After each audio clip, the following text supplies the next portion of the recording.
Buenos días con todos, gracias por la invitación y permitirme participar en la Semana de Radiología. Soy Vanessa de las Mora Díaz, médico radiólogo, y el tema que vamos a tratar hoy día viene a ser el enfoque multidisciplinario en sarcomas, papel del radiólogo.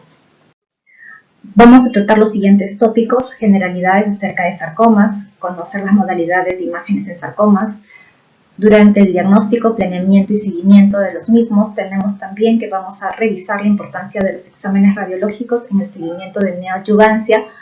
Vamos a revisar cuáles son las secuencias en la parte de resonancia magnética actuales y cuáles son las nuevas técnicas en el seguimiento que se han ido agregando. Es importante recordar que sarcomas es una patología bastante compleja y rara, por lo tanto ya hay evidencia de múltiples artículos en los cuales se ha demostrado que los pacientes que son tratados por un equipo multidisciplinario van a tener mejor pronóstico y mayor sobrevida.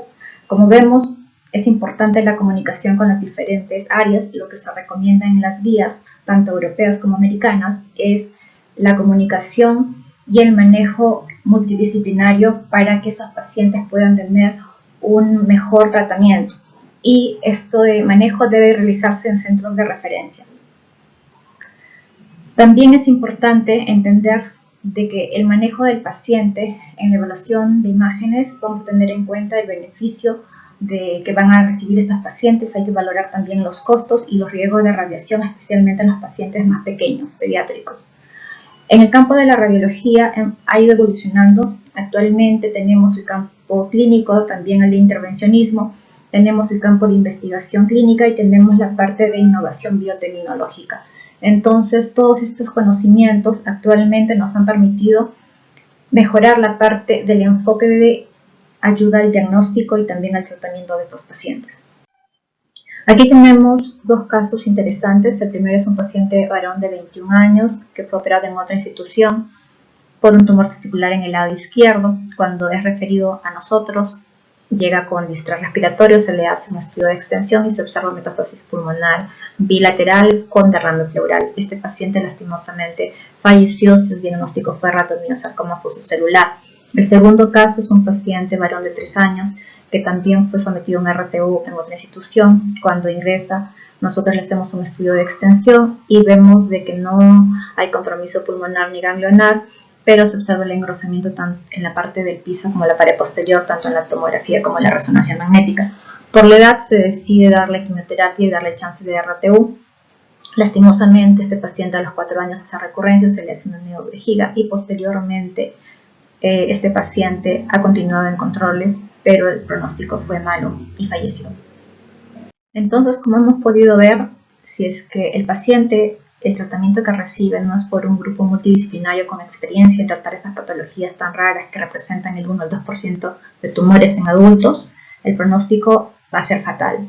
Tenemos de que es un grupo de tumores con bastantes subtipos. Actualmente se habla más de 100 histologías y siguen apareciendo más cada vez de la mano con el avance de la biología molecular, la parte genética y la parte de inmunohistoquímica. Lo que viene a ser el tratamiento, el gol estándar es la cirugía, pero actualmente hay esquemas de tratamiento de quimioterapia y también radioterapia y nos puede traer consigo degeneraciones, necrosis, hialinización o fibrosis. La parte de RECIST tiene sus limitaciones para hacer el seguimiento de estos pacientes, entonces es importante tener en cuenta eso, ya que vamos a tomar otras características que podemos encontrar en las imágenes y que va a ser de ayuda para el médico tratante. Con respecto a la parte de la tasa de recurrencia, varía bastante. Tenemos que en centros que tienen amplia experiencia puede ser del 9 al 12%, mientras en otros lugares puede llegar incluso al 50% y se puede dar en un lapso bastante amplio, por esto que esos pacientes tienen que continuar con un seguimiento. Tenemos que la cirugía al inicio fue el tratamiento o el estándar radical con amputaciones. Actualmente lo que se busca es hacer una cirugía de preservación, pero vamos a ver de que los pacientes que se benefician más son pacientes que tienen tumores pequeños, menos de 5 centímetros en el momento del diagnóstico. Cuando nosotros valoramos la parte de sarcomas, es importante tener en cuenta qué cosas nos van a dar información. Con respecto a la parte del grado tumoral, si es que ya tenemos una biopsia, también es importante hacer la correlación con patología, o podemos utilizar también la parte de difusión, por ejemplo, para ver la celularidad y determinar si estamos frente a un sarcoma de alto grado o de bajo grado. Tenemos también que la parte del tamaño es muy importante. Se ha asociado que tumores mayores a 10 centímetros tienen peor pronóstico, independientemente de que vayan a cirugía, van a estos pacientes en el tiempo a hacer progresión de enfermedad. Los mejores pronósticos se notan en lesiones muy pequeñas y estos son los candidatos para que tengan una cirugía de conservación. La parte de la localización también es importante, determinar si estamos frente a un sarcoma de extremidades, si es que es multicompartimental o intracompartimental, está a nivel de articulaciones. Con respecto a la parte de márgenes quirúrgicos, cuando hacemos el seguimiento, también es importante determinar si es que estos están comprometidos y si es que realmente ha habido o no una resección amplia del tumor. Dentro de las modalidades diagnósticas tenemos los rayos X, que son muy importantes cuando valoramos sarcomas óseos, nos permiten ver las características de la lesión, extensión, citatura patológica, matriz, compromiso de las partes blandas. También son útiles en el seguimiento de las prótesis para ver si es que hay fractura, si hay alguna migración. Y también hay que recordar que no solamente hay que mirar la parte ósea, también las partes blandas nos pueden estar indicando una recurrencia de enfermedad. En el caso del ultrasonido, normalmente lo utilizamos para la parte de guía en procedimientos de biopsia para poder sacar muestras representativas. También es importante recordar de que tiene que hacer la menor contaminación de las partes blandas y que los trayectos de la biopsia deben de ser resecados. La tomografía con la resonancia magnética son los métodos más utilizados. La tomografía va a tener un contraste bajo, una resolución espacial alta. También una desventaja viene a ser la radiación de la tomografía, pero hay ciertas zonas en las cuales nos puede ayudar bastante, como es para poder ver la parte de compromiso óseo, la parte de la cortical, a nivel también adyacente a los senos paranasales, y en el caso, por ejemplo, de biopsias en macizo facial de localizaciones profundas también es útil. En el caso de la resonancia magnética es el gold estándar, es el método que nos va a brindar mejor contraste al momento de evaluar los tejidos blandos, aunque su desventaja es de que al momento de la adquisición pueden ser tiempos un poco prolongados y a veces el paciente no puede soportar tantos minutos en el resonador, ¿no? Pero realmente aporta una información muy importante, no solamente morfológica, sino también con las nuevas secuencias, aporta bastante información ahora en la respuesta al tratamiento precoz. Otros métodos que también se pueden utilizar vienen a ser las imágenes híbridas PET-CT y MRI para la parte también de valoración de esta patología. Con respecto a la evaluación tomográfica, en nuestra institución nosotros contamos ya con protocolos de energía dual que se están extendiendo a diferentes áreas de patología tumoral, y aquí tenemos una comparación de un estudio que se hace con una adquisición habitual y una con energía dual. Vemos la gran disminución de dosis, ¿no?, a la que está expuesto el paciente. Por lo tanto, hemos comenzado ya a migrar a este tipo de adquisiciones con los equipos que contamos. Con respecto a la parte de resonancia magnética, contamos con la parte de secuencias convencionales morfológicas y también algunas adicionales que nos van a permitir obtener información de la parte de la difusión, la perfusión, y podemos ahí determinar valores de vascularización, perfusión tisular, permeabilidad capilar y espacio intersticial. Cuando estamos frente a un tumor, hay que recordar de que estos tumores pueden tener un incremento en el número de las células, y esto trae consigo que el espacio que hay entre ellas disminuya, por lo tanto el movimiento del agua que va a tener para movilizarse va a ser menor, y esto va a traer consigo que haya restricción a la difusión en los tumores que son altamente celulares. Pero tenemos un problema con los tumores que tienen bastante matriz, como vienen a ser los mixoides, que son bastante laxos, ¿no? En estos tipos de tumores la parte de la difusión no nos da mucha información, es un poco limitado.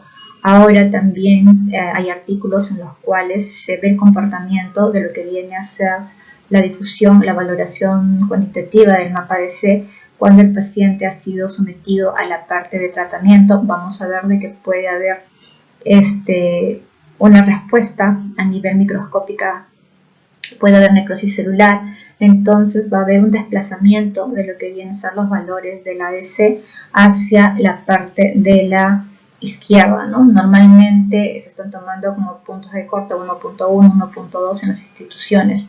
Cuando sigue el tumor estando expuesto a la parte del tratamiento neoadyuvante, vamos a ver de que ya va a ser más marcado la parte del desplazamiento hacia un valores por encima del 1.1, 1.2.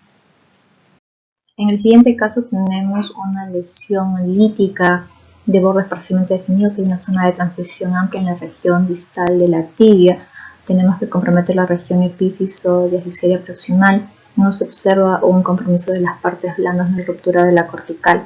Este paciente fue tratado como un TCG y le hicieron un curetaje con cemento óseo. Regresa este año para hacer su control y se evidencia este tejido sólido en el T1 adyacente a la parte del cemento óseo y se observa el compromiso de las partes blandas adyacentes con infiltración de la musculatura y la membrana interósea. En la imagen con contraste, en la sustracción se observa una captación ávida de ausencia de contraste. En la parte de la difusión del mapa ADC se observa una restricción de la difusión, lo cual nos hace pensar que este componente se está comportando como una lesión de alto grado, que no es un comportamiento habitual de un TCG. Entonces ponemos la posibilidad de que puede estar frente a un caso de malignización o que realmente sea otro tipo de patología. Cuando se realiza la revisión patológica en nuestra institución, el AP sale como sarcoma de alto grado indiferenciado. Este es otro caso de un varón de 45 años que llega a nuestra institución con una lesión con epicentro a nivel del húmero. Hay destrucción de la medular cortical con infiltración de las partes blandas adyacentes del brazo. Tiene un diámetro mayor en el plano axial de 12.3 centímetros en anteroposterior. Se le hace una tomografía de pulmón para descartar metástasis. No se encuentran nódulos. Cuando se hace la medición en el plano coronal, vemos que el diámetro máximo es de 16.7. Son diámetros mayores de 10 centímetros. Siempre se considera el diámetro mayor en cualquiera de los 3 planos que nosotros trabajamos. El paciente regresa a su control el mismo año y vamos a ver de que ya se evidenciaban nódulos secundarios con calcificaciones. En el siguiente caso tenemos una mujer de 66 años con una tumoración intracompartimental anterior a nivel del brazo. Vemos que no hay infiltración ósea, tiene exoseñalante 1, exoseñalante 2 con un diámetro mayor en el plano sagital de 12.3. En la sustracción capta la sustancia de contraste, no restringe la difusión. Hallazgos se corroboran en el mapa ADC. Cuando se hace el postproceso, nosotros trabajamos de forma conjunta. La parte del postproceso de la perfusión nos indica que hay incremento de la permeabilidad con valores altos de lo que viene a ser Catrans, B y KEP. Tenemos que en la parte del ADC cuantitativo no se observan focos de restricción. Su diagnóstico fue liposarcoma. Este es otro caso de un paciente varón de 33 años con una masa dolorosa en la región dorsal con antecedente de liposarcoma en muslo derecho. Llega porque se siente un abultamiento a nivel paravertebral en el lado derecho y vemos una extensa lesión con alta señal en T2 y señal en T1 con pequeñas imágenes laminar de alta señal en T1. En la sustracción se observa captación de sustancia de contraste, no hay restricción a la difusión. Cuando se realiza el estudio de perfusión, vemos que hay zonas de que están perfundidas a predominio periférico. Este comportamiento es bastante característico de los tumores mixoides. Hay que tener en cuenta que en los tumores mixoides podemos no encontrar grasa macroscópica como es en este caso, ¿no? El siguiente caso es de una mujer de 49 años que ingresa por una masa a nivel del brazo en compartimento anterior. Vemos que es intracompartimental, contacta la fascia y se observa un contacto y ligera remodelación y adelgazamiento de la cortical del húmero. En la secuencia de difusión hay áreas de alta señal, se corrobora en el mapa de C observándose restricción, se trabaja la perfusión y llama la atención el incremento de la permeabilidad a nivel periférico y que este comportamiento es similar a la zona que se encuentra en contacto del hueso medular. Se vuelven a evaluar las partes morfológicas, el T1 no se ve algo concluyente, en el ligero edema, se coloca como sospecha de compromiso del hueso medular. Posteriormente la paciente va a perderse de vista y regresa en febrero del 2020 y aquí la lesión ha incrementado y ya se observa la invasión de la cortical y la alteración de señal marcada del hueso medular. Esta paciente fue amputada, se hizo desarticulación del miembro superior. La paciente actualmente se encuentra libre de enfermedad sin metástasis pulmonar. Su diagnóstico fue angiosarcoma.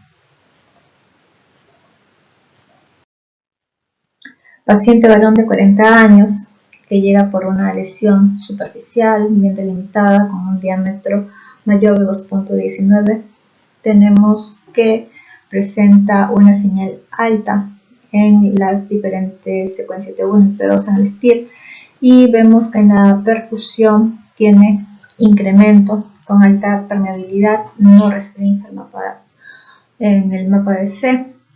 Se realiza un estudio de angioresonancia dinámica y se observa el comportamiento del realce periférico que va siendo homogéneo hacia la parte central, ¿no? También tenemos dentro de los protocolos, dependiendo si es que sospechamos que puede haber infiltración grasa, podemos agregar ciertas secuencias de manera específica para, por ejemplo, detectar si es que hay componente graso o no.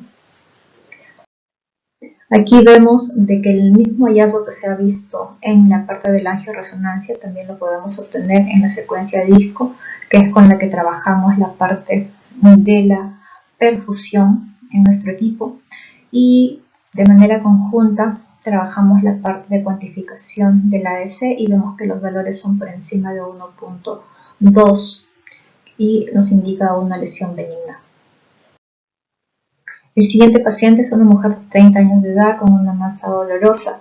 Se le hace una ecografía donde se observa una imagen heterogénea periféricamente hiperecoica con un área central más hiperecoica y tenemos que una imagen hiperecoica pequeña con sombra acústica posterior en relación a calcificación. En la parte de la resonancia se realiza una evaluación morfológica y también se hace el estudio de perfusión, y aquí les muestro cómo también trabajamos y la parte de la secuencia disco que nos sirve para hacer la perfusión también la podemos utilizar para la parte de evaluación vascular. Es bastante amigable, le gusta mucho a los cirujanos ver el comportamiento dinámico y así ya no tenemos que hacer doble estudio, ¿no? Sino que nuestra secuencia de disco nos permite valorar la parte de la perfusión y a la vez poder mostrarle al cirujano la parte de la relación con los vasos, que es lo que a ellos les interesa. Este es otro caso interesante de un varón de 17 años que ingresa con una lesión a nivel de la región glútea, es de bordes definidos, ligeramente lobulada, con señal heterogénea y su señal predominantemente en T1, pero llama la atención pequeñas áreas de baja señal en T1 y T2.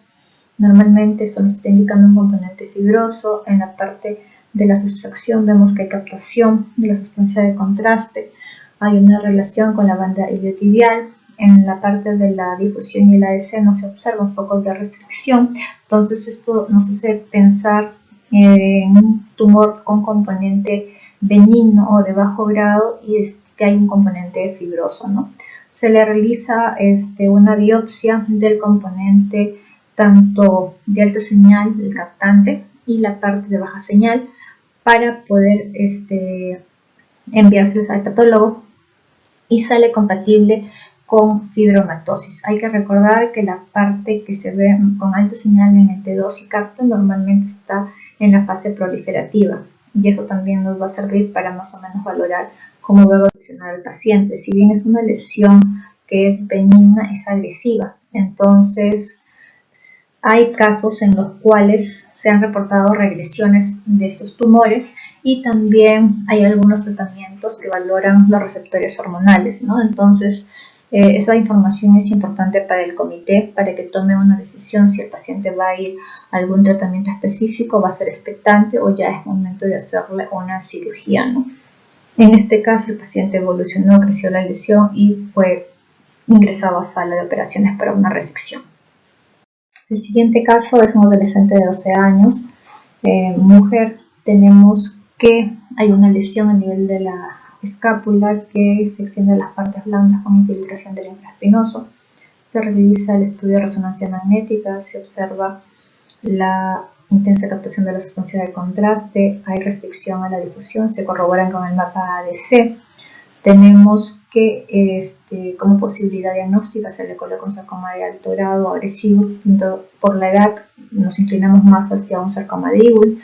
En la patología esto es lo que se reporta compatible con un sarcoma de Ewell. Ingresa a tratamiento de quimioterapia y tenemos que se le hace un control. Al momento de hacer las mediciones vemos de que solamente presenta una disminución del tamaño del 12%.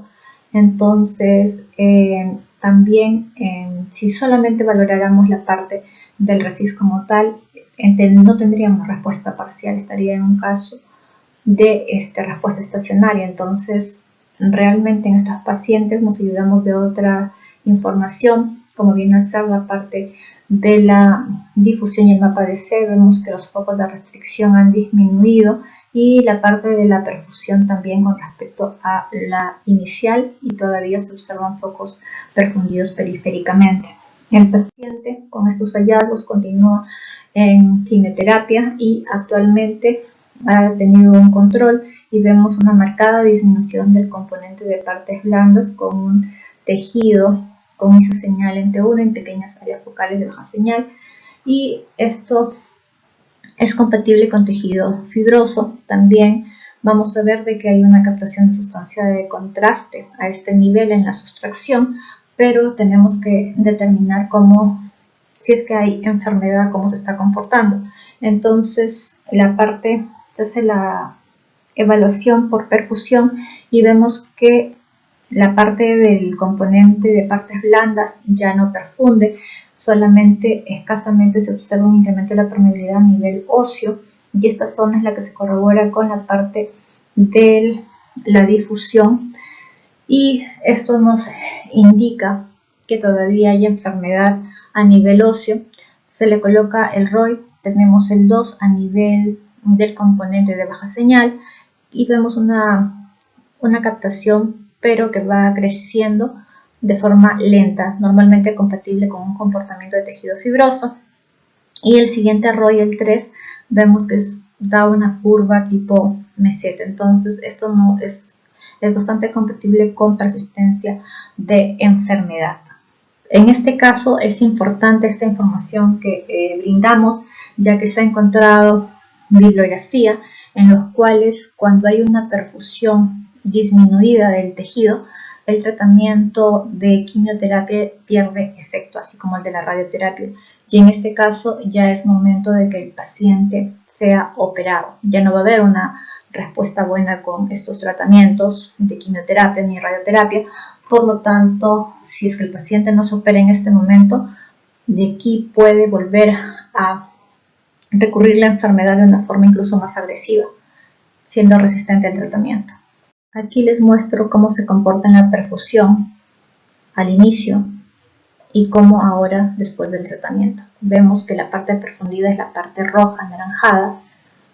Actualmente vemos de que hay una perfusión baja.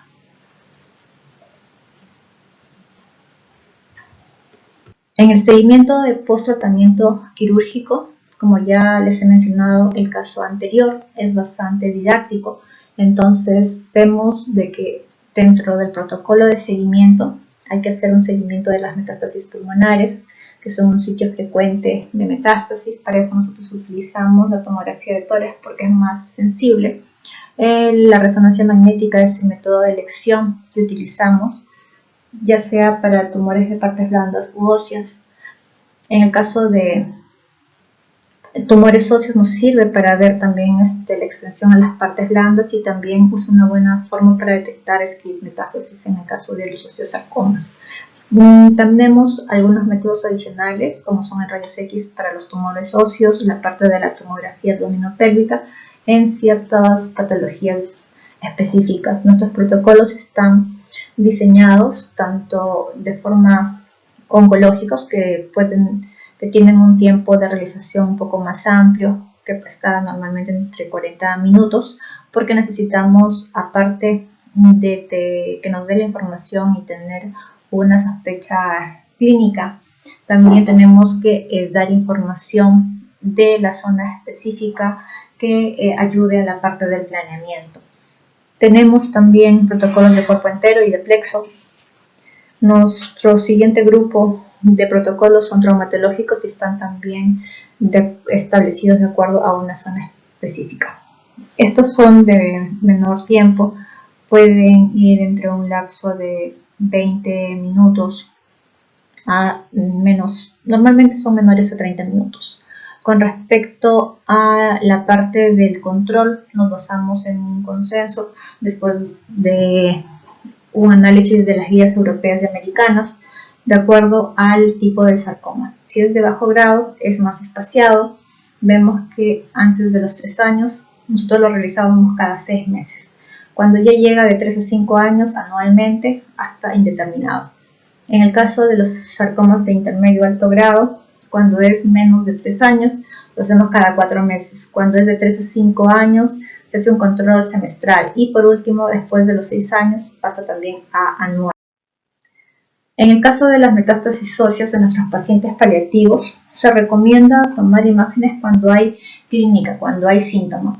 Normalmente en estos pacientes se les hace un seguimiento, normalmente más por la parte de tomografía, pero también en los pacientes que hay enfermedad diseminada nos ayuda bastante los protocolos de cuerpo entero, y también para los pacientes que tienen algunos síndromes genéticos, también para poder monitorizarlos, ya que algunos tienen asociaciones con tumores de partes blandas. En el caso del liposarcoma mixoide es importante, ya que este tipo de tumores puede hacer metástasis ósea, que pueden ser falsos negativos en el caso del PET-CT, y la resonancia de cuerpo completo nos puede ayudar y dar información para detectar estas lesiones. En el caso de las adenopatías, podemos encontrarlas en los rhabdomyosarcomas, angiosarcomas, sarcomas epitelioides, también en los sarcomas sinoviales.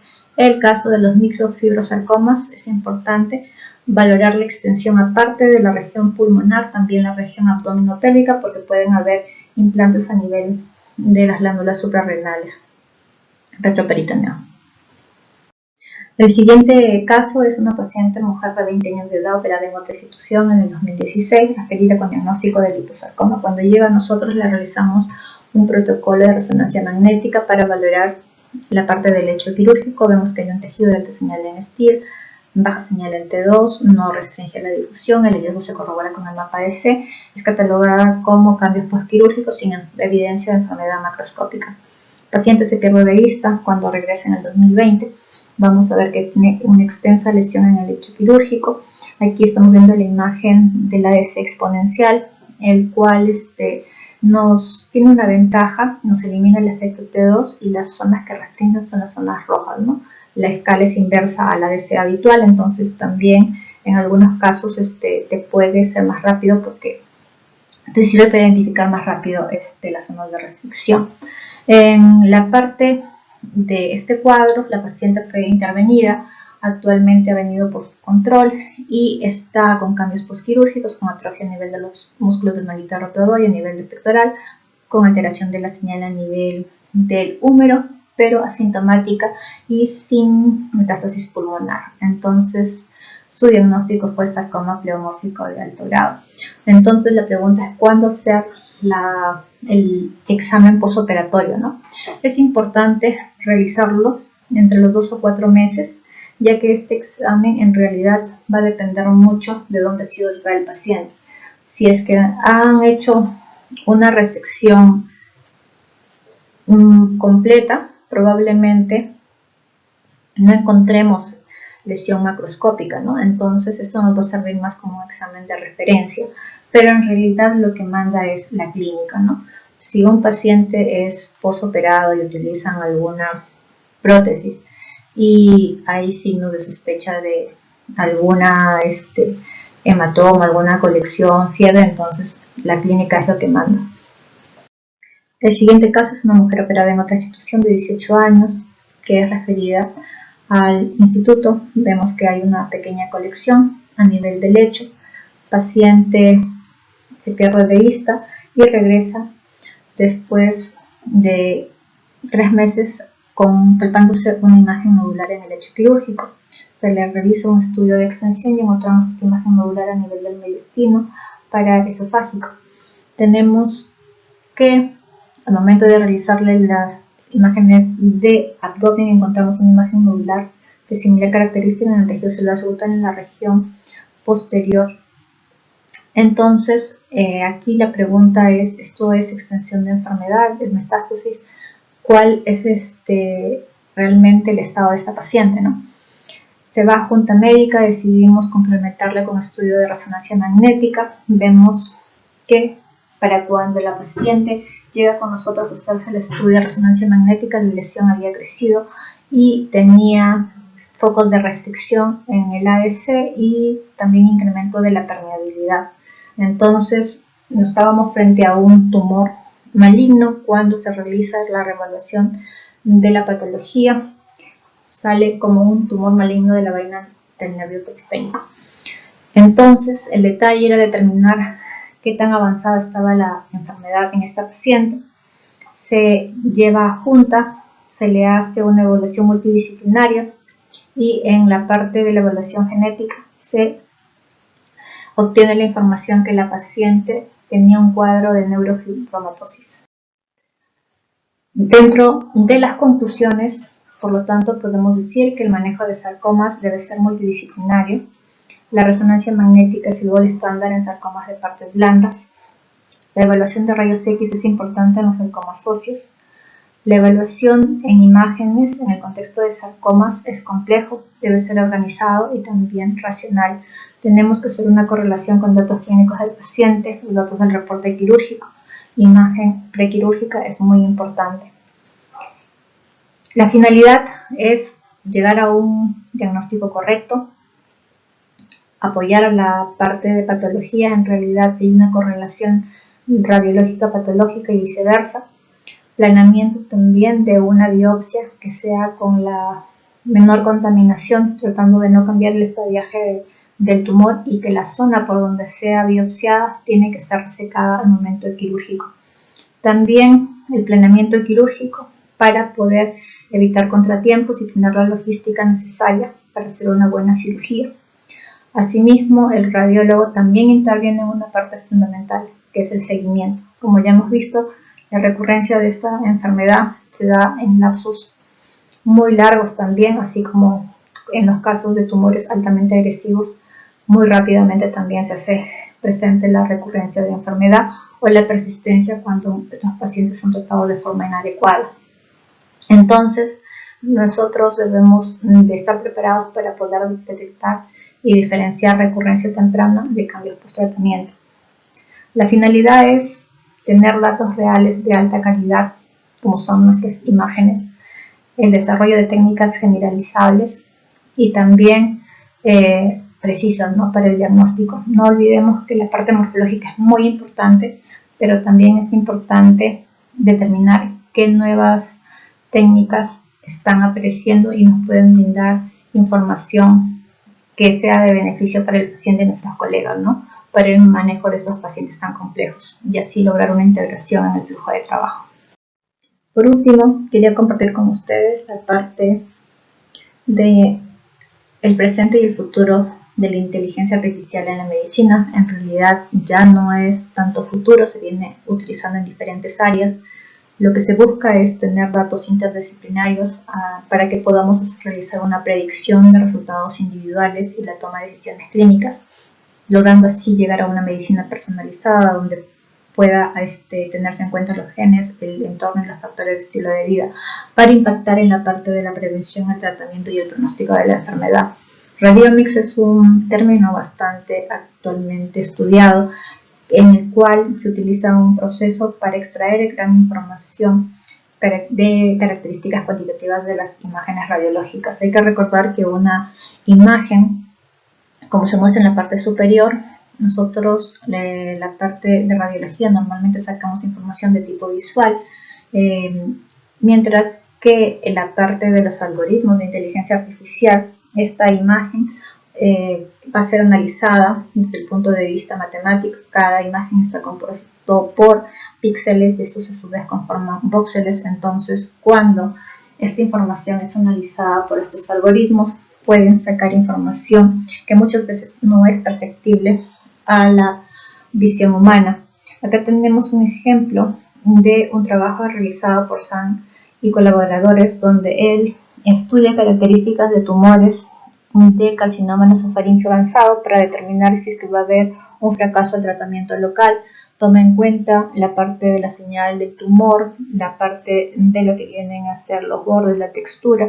Va a unir esa información de las imágenes con los datos clínicos y con eso pudo determinar que sí había una correlación, que sí se podía determinar un factor pronóstico. Les dejo acá la bibliografía. Muchas gracias.